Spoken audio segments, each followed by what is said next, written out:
noite, sejam todos bem-vindos a mais essa noite. Espero que consigamos aí passar as ótimas vibrações do momento aqui, dessa troca de energias.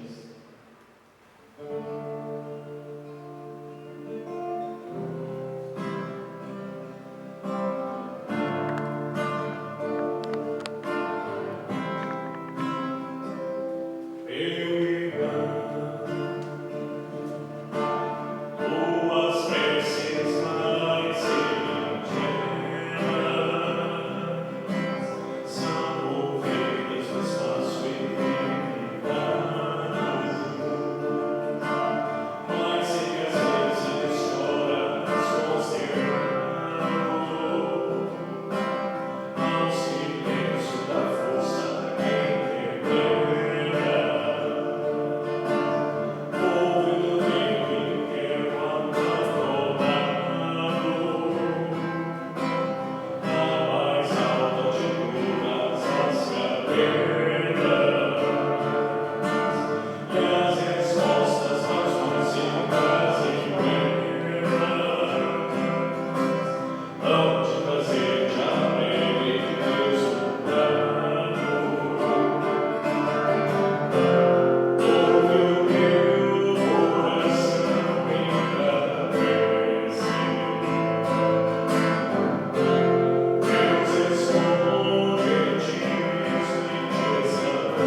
pelos laços do compromisso.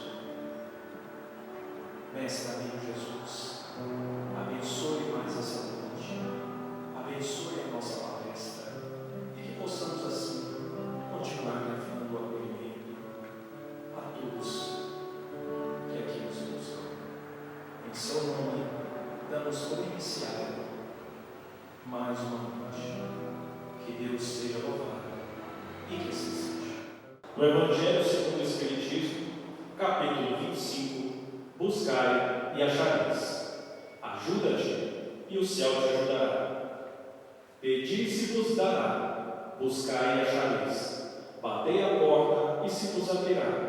Pois todo aquele que pede, recebe, a quem procura, acha, e se abrirá àquele que bater a porta. Qual é o homem entre vós que dá uma pedra a seu filho quando lhe pede pão? Ou em lhe pedir um peixe, dá uma serpente? Se, pois, sendo maus como sois, sabeis dar boas coisas aos vossos filhos, quanto mais forte Pai, que está nos céus, dará os verdadeiros bens àqueles que lhe pedirem. Do ponto de vista terreno, o ensinamento, buscar e achareis, é semelhante a este: ajuda-te e o céu te ajudará. É o fundamento da lei do trabalho e, por conseguinte, da lei do progresso, uma vez que o progresso é filho do trabalho e que põe em ação todas as forças da inteligência do homem. Na infância da humanidade, o homem apenas usa a sua inteligência à procura dos alimentos, dos meios de proteger-se das tempestades e defender-se de seus inimigos. Deus, porém, diferenciando-se dos animais irracionais, deu-lhe o desejo incessante de melhorar-se. E esse desejo que o leva a pesquisar meios de melhorar sempre suas condições de vida e o conduz a descobertas, às invenções, ao aperfeiçoamento da ciência, visto que a ciência que lhe proporciona o que lhe falta.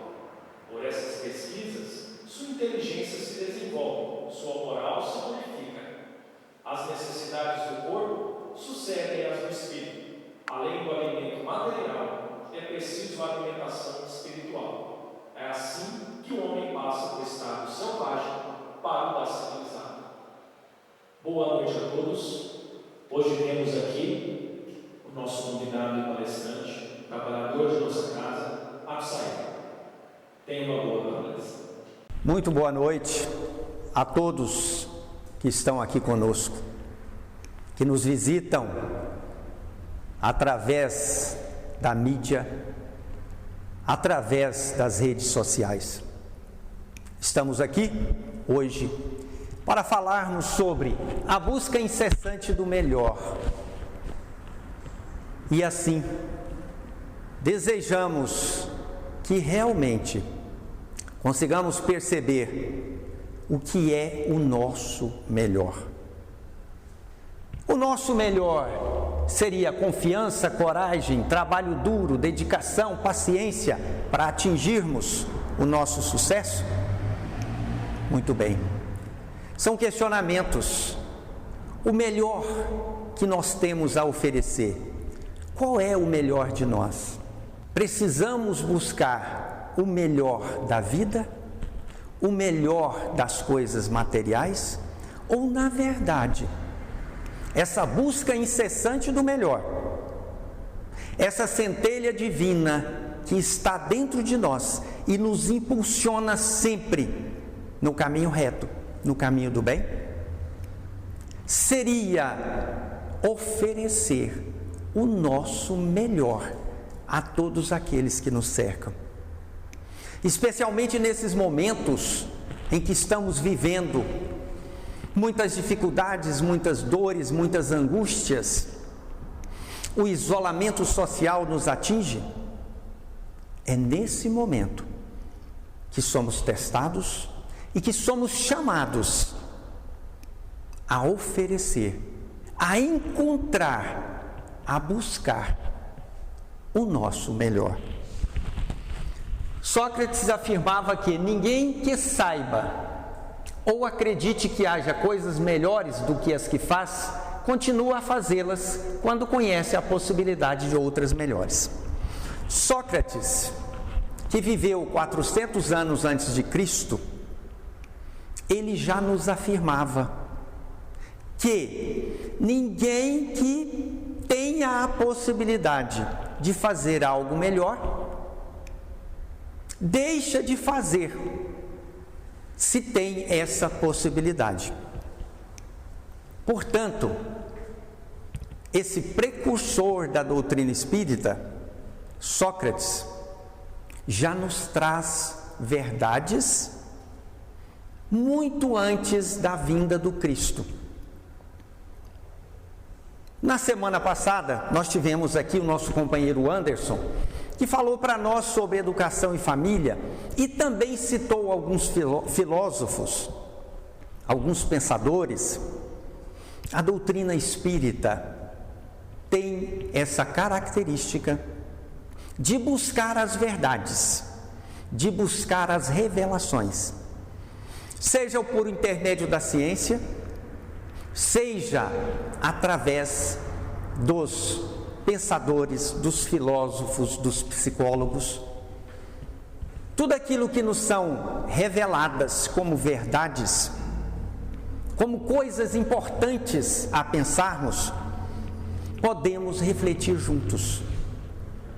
E há muita gente que procura nos trazer coisas boas, nos trazer alívio, esclarecimento e, principalmente, consolo diante das dificuldades. Portanto, todos os nossos comportamentos estão alicerçados em nossa própria maneira de perceber a vida.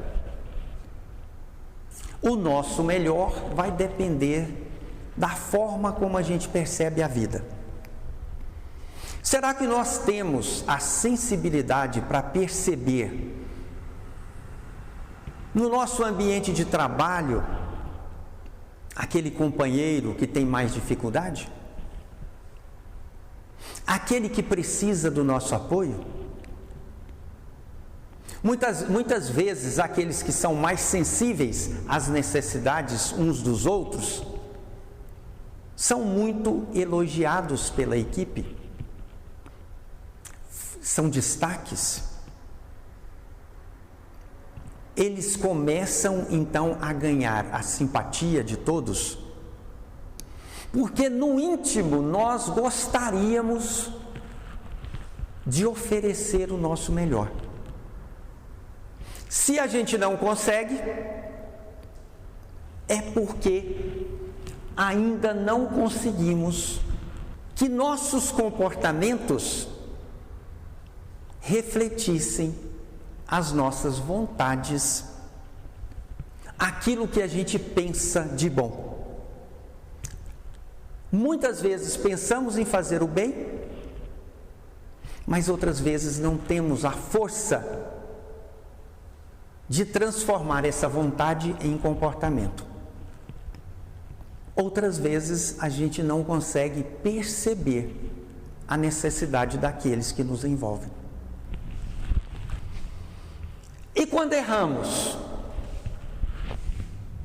podemos nos perguntar assim: se nós estamos sempre procurando o melhor, se buscamos incessantemente o melhor, se já temos essa centelha divina, se já temos esse impulso interior, por que acontece de errarmos?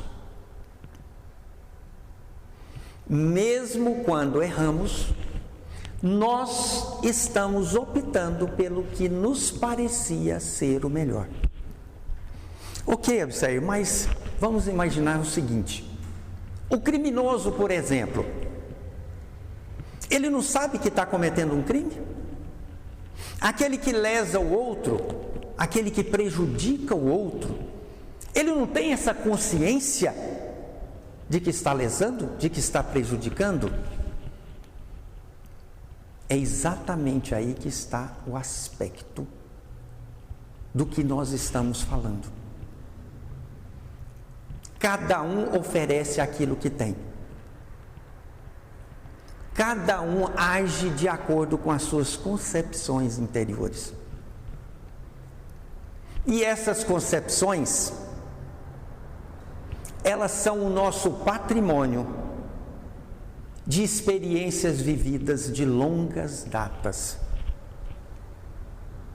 Há um livro que se chama O Mestre na Educação, onde o mentor, que se chama Vinícius, ele fala sobre o criminoso e o crime.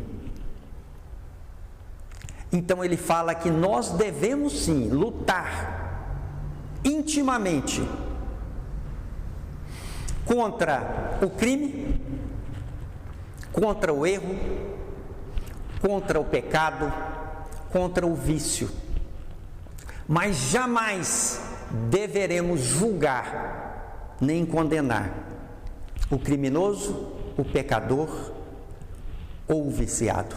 Porque aqueles que estão no crime, no vício ou no pecado, estão também tentando fazer o que lhe parecia o melhor. Também eles têm as suas concepções morais, éticas, os seus princípios.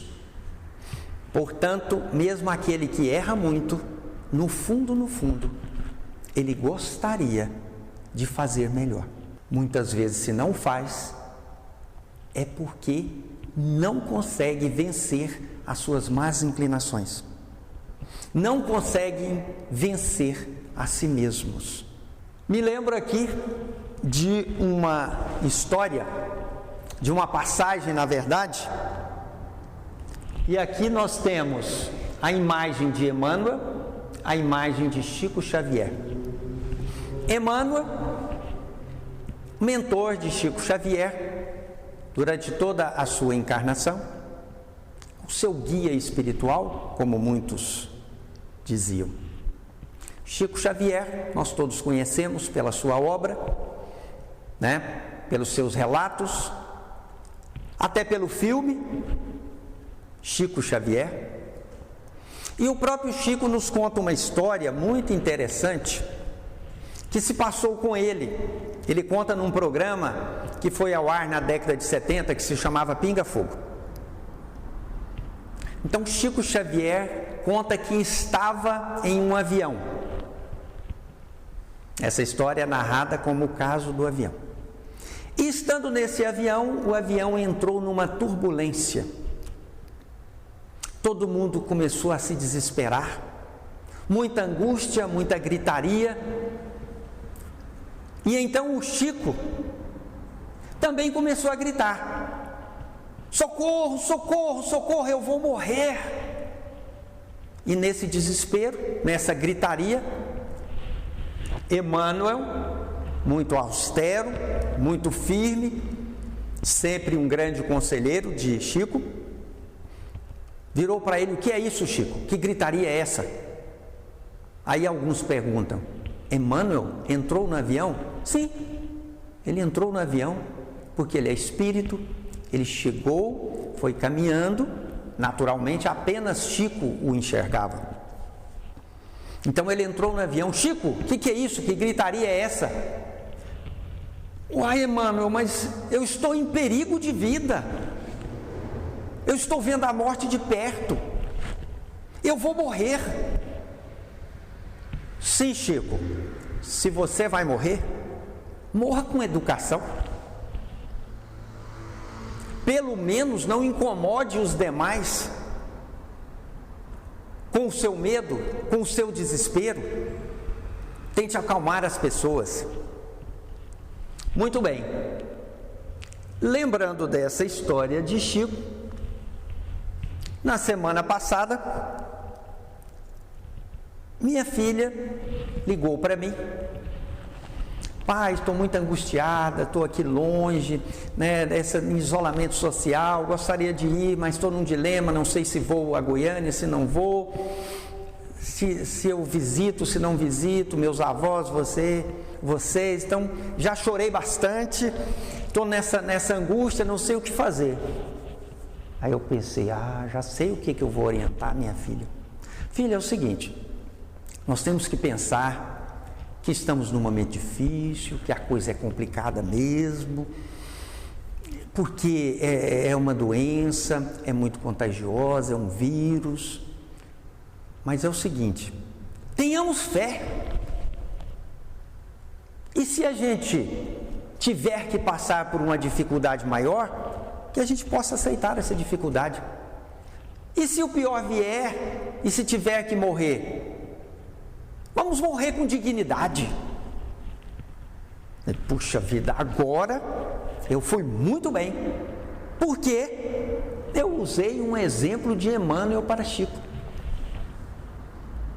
Minha esposa chegou, nossa filha ligou, E ela não está bem não. Ah, por quê? Não, está angustiada, chorando, disse que chorou bastante. O que você falou? Falei para ela que se tiver de morrer, que morra com dignidade. Mas você também, nem para consolar nossa filha. Ligou para a filha, ó filha, mamãe está aqui, também estou com saudade, vamos passar, tudo isso passa. Choraram juntas e acalmaram as duas. Minha filha se acalmou, tranquilizou. Muito bem, muitas vezes a gente acha que está oferecendo o nosso melhor, agindo de forma lógica, racional. Muitas vezes pensamos que o nosso melhor é só esclarecer, é mostrar o melhor caminho. Mas na maioria das vezes, o melhor é consolar, é tocar no coração, é levar uma mensagem de alívio àquele que está sofrendo e não agravar mais aquela situação. E nós passamos todos por diversas situações em que depois, ao repensar, preferíamos não ter feito ou agido daquela forma. Por quê? Porque nós estamos sempre analisando a nossa consciência e tentando buscar o nosso melhor. Porque nós somos agora o que de melhor poderíamos ser, de acordo com a nossa gradação evolutiva. E quando a gente se arrepende, quando a gente acha que não fez o melhor, muitas vezes a gente se enche de culpa, de tristeza, fica com medo de agir de novo. E aí vem várias doenças emocionais. E aí a gente se alimenta de emoções tóxicas. Então é importante que a gente tenha a consciência de que nós agimos da melhor maneira que poderia, de acordo com o nosso amadurecimento. E nós somos hoje o melhor que poderíamos ser, porque nós temos uma bagagem e temos a oportunidade de exercitar essa bagagem, seja no trabalho, seja no trânsito, seja na família, dentro do seio da família, com os filhos, com os pais, com os avós, com todos aqueles que nos cercam. Estamos sempre buscando o nosso melhor. E fazer o nosso melhor depende do quanto de amadurecimento conseguimos recolher nas experiências da vida. E aqui é bem interessante, até a imagem, porque nós queremos muito alcançar o sucesso. Que tipo de sucesso nós queremos alcançar? Sucesso profissional? Sucesso pessoal? Sucesso financeiro? Hoje nós falamos do nosso sucesso, mas enquanto seres humanos, enquanto pessoas, enquanto filhos de Deus, nós somos conduzidos por valores éticos, morais, religiosos. Tem filósofos, tem pensadores, tem muita gente nas redes sociais postando vídeos esclarecedores, interessantes. Já fizemos referência aqui em palestras anteriores a Leandro Carnal, Mário Sérgio Cortella, Clóvis de Barros Filho. Esses são, vamos dizer assim, influenciadores atuais que procuram nos trazer conceitos e valores éticos, principalmente. Aqui, falando de religiosidade, nós estamos falando de princípios religiosos e de princípios morais. Portanto, atingir o sucesso é termos esse compromisso e esse comprometimento de seguirmos os ensinamentos morais do Cristo. Porque nós temos experiências anteriores e essas experiências nos dão o amadurecimento necessário para a gente se conduzir na vida, sem esquecer do que o Evangelho do Cristo nos traz, sem esquecer dos princípios morais que tantos religiosos, tantos santos, tantos que nos trazem revelações, qualquer que seja a religião, mas principalmente aqueles que nós nos referimos da religião cristã. Buscai e achareis, pedi e obtereis, batei a porta e ela vai se abrir. Onde é que eu tenho que buscar? Dentro de mim. O que eu tenho que pedir? Força, coragem, entusiasmo para lutar com as minhas dificuldades. Porque se eu consigo lutar contra essas dificuldades, eu vou conseguir oferecer algo melhor para aqueles que nos cercam. Pedro, o apóstolo do Cristo, na sua primeira epístola, capítulo 1, versículo 17, ele fala assim: Deus julga a cada um de acordo com suas obras. Uma epístola é uma mensagem, um ensinamento, uma carta. Ao tempo de Jesus, os discípulos saíram para poder pregar o Evangelho do Cristo, os ensinamentos morais de Jesus, às primeiras comunidades cristãs. Naturalmente, a Palestina naquela época era um território hoje considerado pequeno. Para a época, não. A população era bem menor do mundo.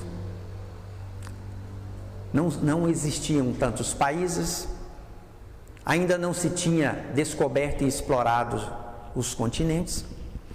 Então vamos imaginar que a Palestina seria uma área de mais ou menos uns 40 quilômetros de largura por uns 200 e pouco de profundidade. O Cristo percorreu a Palestina 3 vezes a pé, pregando os seus ensinamentos. E os discípulos do Mestre, um dos mais conhecidos, Pedro, ou São Pedro, ele também saiu a pregar. E pregando aquelas primeiras comunidades, ele disse: Deus julga a cada um de acordo com suas obras. Quais são as nossas obras? Qual é o nosso legado? O que nós estamos deixando? Como estamos exemplificando? Quais são os comportamentos que estamos adotando? Há um documentário que foi exibido em 2008 na National Geographic, produzido pela RTP, Rádio TV Portuguesa, RTP. Estou dando essas informações porque quem quiser buscar depois no YouTube vai encontrar esse documentário, que ele é espetacular. O documentário se chama A Pegada Humana. Muitas pessoas usam algumas informações desse documentário, mas é um documentário longo e que nos diz o seguinte: o ser humano causa um impacto muito grande no planeta. Daí o título A Pegada Humana. Muito bem, narra-se nesse documentário que nós consumimos diariamente cerca de 1,5 kg de alimentos. E nós produzimos muito lixo, materiais descartáveis, já sabemos disso. Todos que estão acompanhando aí a questão da sustentabilidade, do pensamento ecológico, sabem disso. Mas então o documentário, ele mostra desde a primeira infância as fraldas descartáveis, os demais descartáveis, garrafas PET, e vai fazendo um relato da nossa pegada de tudo que consumimos. E tudo que nós consumimos, nós também vamos excretar. Se consumimos 1,5 kg de alimento, portanto, isso vai ser depositado em algum lugar. O que significa, aproximadamente ao longo de uma vida, mais de 40 toneladas de consumo e de produto descartado. Qual é a nossa obra? Qual é o nosso legado?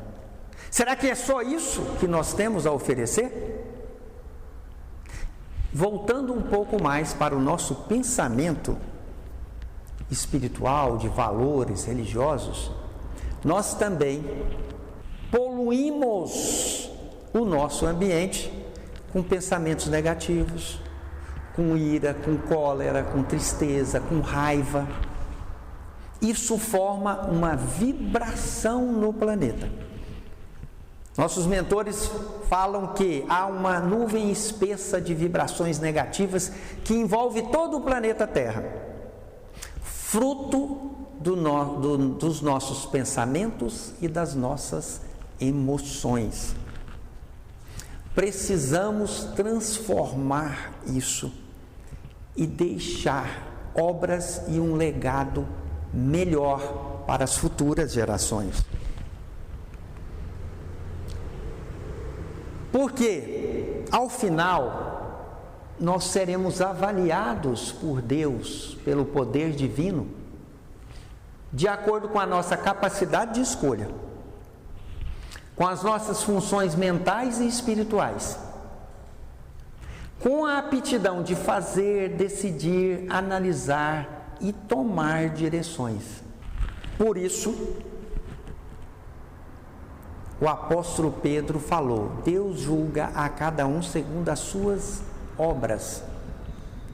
Não só obras do ponto de vista material, não só aquilo que a gente deixa, que pode ser medido, que pode ser quantificado, mas tudo o que pensamos, tudo o que influenciamos, tudo aquilo que sai das nossas mentes, dos nossos corações, da nossa boca, dos nossos olhos, todos os sentimentos e emoções, muitas vezes boas, porque nós estamos buscando oferecer o nosso melhor, mas muitas vezes somos influenciados e deixamos que saia de nós algo que não é o melhor que teríamos a oferecer, lembrando que somos centelhas divinas, que fomos criados à imagem e semelhança de Deus.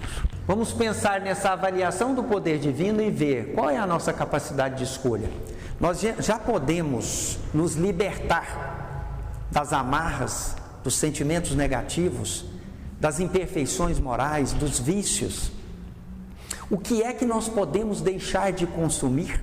Não só em termos físicos, mas em termos vibracionais.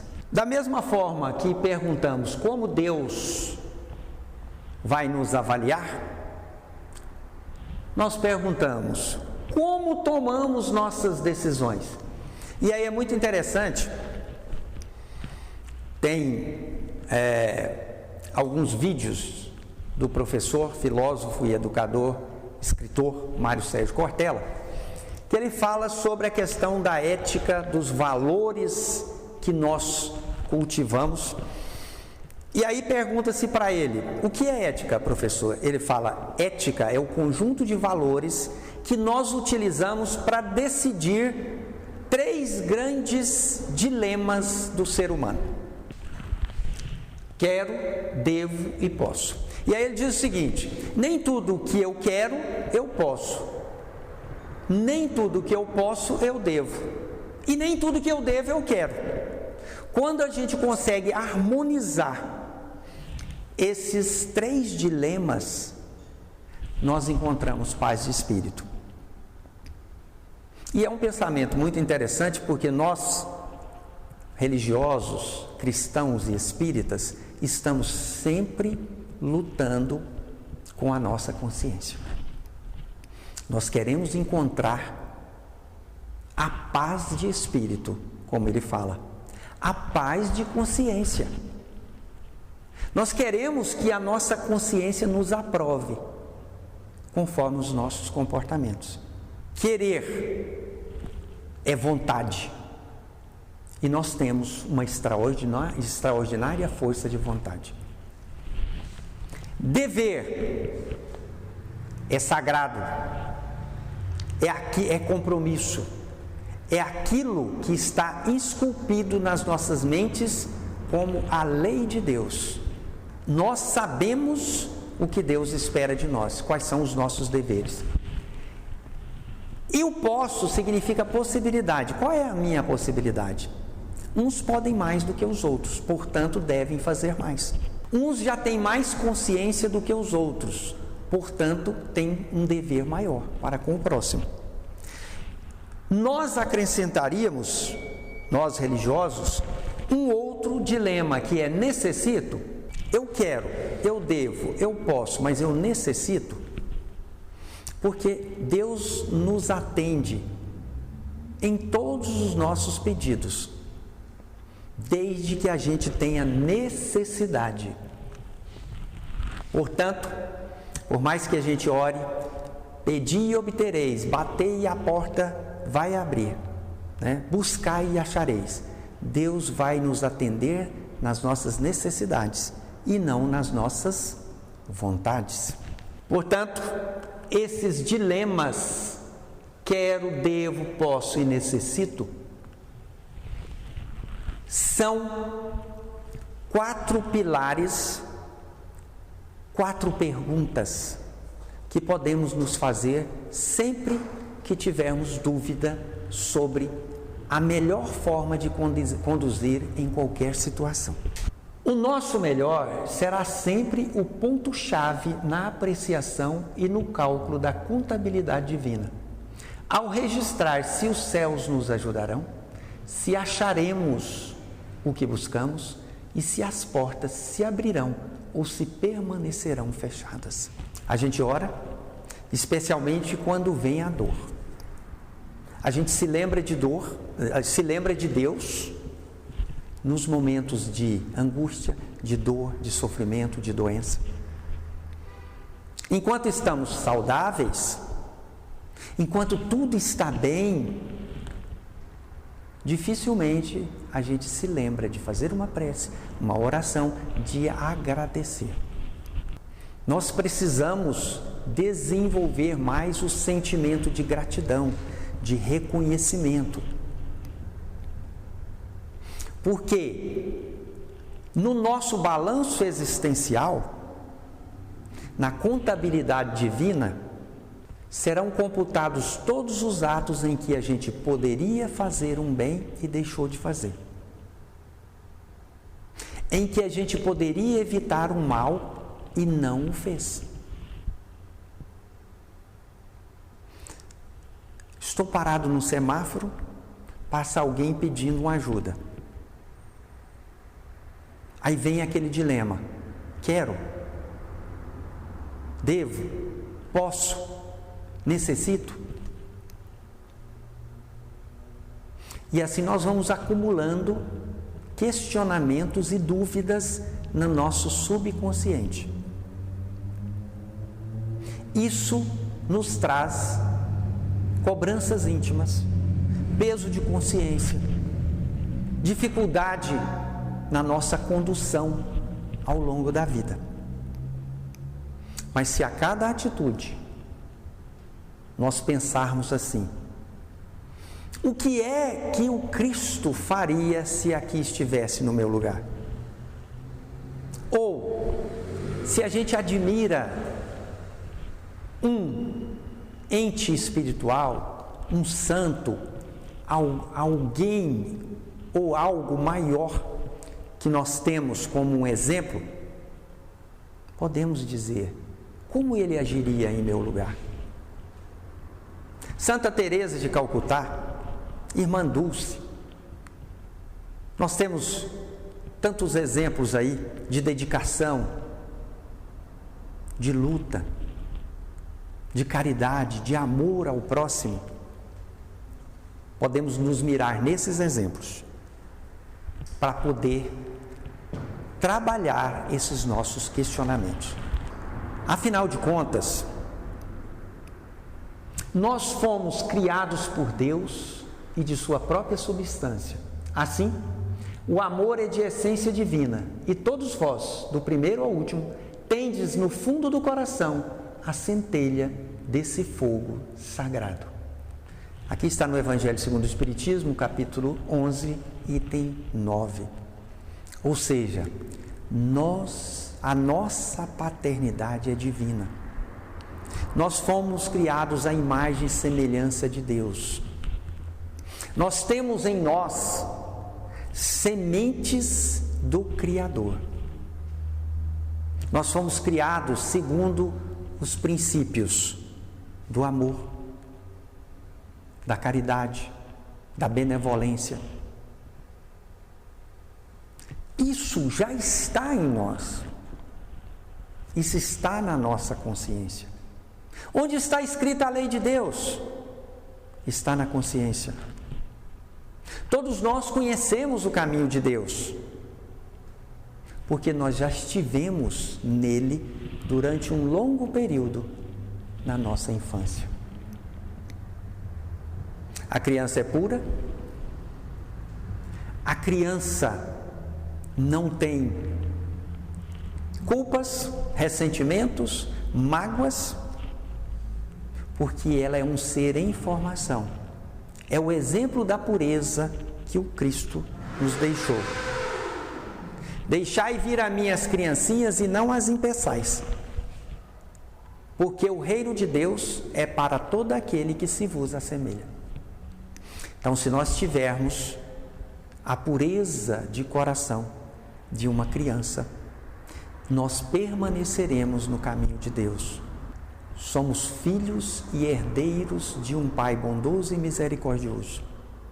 Nós temos o exemplo de Jesus, que veio para transformar a humanidade.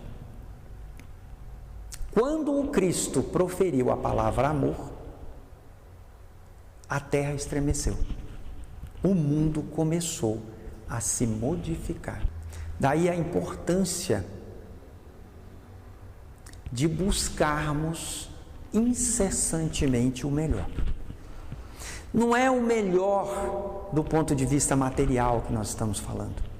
Não é querer o melhor do outro, o melhor que o outro pode nos oferecer. Essa busca incessante do melhor é algo que está em nós como força motriz, como um incentivo da vida. E é ela que vai nos levar à felicidade. Basta que a gente descubra em nós a nossa parte crística. Porque Jesus, Cristo quer dizer Jesus o enviado, Jesus o Cristo de Deus. Nós também podemos chegar à perfeição que nos é possível, seguindo os ensinamentos morais do Cristo. Eu espero, sinceramente, que tenhamos tido boas reflexões, que cada um possa ter voltado para si mesmo, percebido o quanto de amor, de caridade, de afeto, de sentimento positivo pode oferecer a todo aquele que esteja necessitado, principalmente nesse momento de turbulência que estamos passando, em que o avião ameaça cair e muitos se desesperam, mesmo aqueles que se achavam mais preparados. Que a paz de Deus permaneça com todos, que Jesus abençoe a cada um.